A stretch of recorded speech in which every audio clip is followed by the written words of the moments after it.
আরে দাঁড়ান দাঁড়ান, কই যান আপনি? ওই ভেতরে আসলে আমি আজকে এখানে ইন্টারভিউ দিতে এসেছি। ইন্টারভিউ এখানে হচ্ছে না? হ্যাঁ, ইন্টারভিউ তো এখানেই হওয়ার কথা ছিল, কিন্তু আজকে তো হবে না, আজকে তো অফিস বন্ধ। কি, আজকে অফিস বন্ধ? এটা কি করে হতে পারে? আজকে তো আমার আসার কথা ছিল। আসলে মালিক তো বিদেশ ভ্রমণে গেছে, তাই অফিস বন্ধ আছে। আপনি ওনার সাথে ফোনে কথা বলে নেবেন যে আবার কবে ইন্টারভিউ আছে, তবে আসবেন। আমি অনেক দূর থেকে এসেছি, আজকে অফিস বন্ধ। ওনারা তো আমাকে একটা ইনফর্ম করতে পারতো, তাহলে আমি আজকে আসতামই না। আর এখন আমি কি করব বলুন তো? দেখুন দাদা ভাই, আমি তো এখানে ঝাড় দিই, আমি এসব নিয়ে কি বলতে পারি বলুন? হ্যাঁ, সেটাও তো ঠিক। তাহলে আমি চলে যাচ্ছি, অন্য কোনো একদিন আসবো।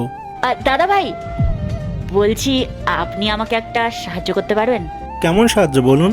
আসলে আসলে আমি না মাইনে পেয়েছি, এখান থেকে 3,000 টাকা আমার গ্রামের বাড়িতে পাঠাতে হবে।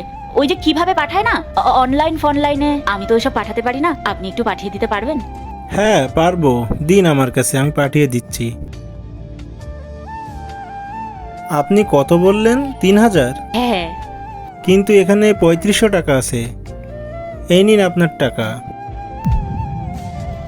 হ্যাঁ, তাই তো 500 টাকা বেশি আছে, অনেক ধন্যবাদ আপনাকে। আচ্ছা ঠিক আছে, কোনো ব্যাপার না। আপনার বাড়ির নাম্বারটা দিন। হ্যাঁ, টাইপ করুন। না না, বলছি 91 হ্যাঁ, তারপর বলুন। 562336। হ্যাঁ, হয়ে গেছে। ধন্যবাদ দাদা ভাই। আচ্ছা ঠিক আছে, আমি আসছি এখন। হ্যাঁ, বলছি শুনুন না।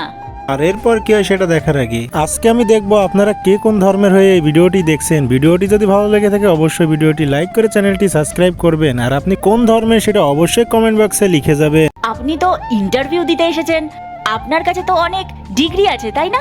আরে হ্যাঁ, সে তো আছেই, কিন্তু কেন? আসলে আমি তো বেশি পড়াশোনা করিনি, কোনোদিন ওইসব ডিগ্রি টিগ্রি দেখিও নি, জানি না কেমন হয়। আপনি একটু আপনার ডিগ্রিগুলো দেখাবেন আমাকে? হ্যাঁ নিশ্চয়ই, দেখুন না।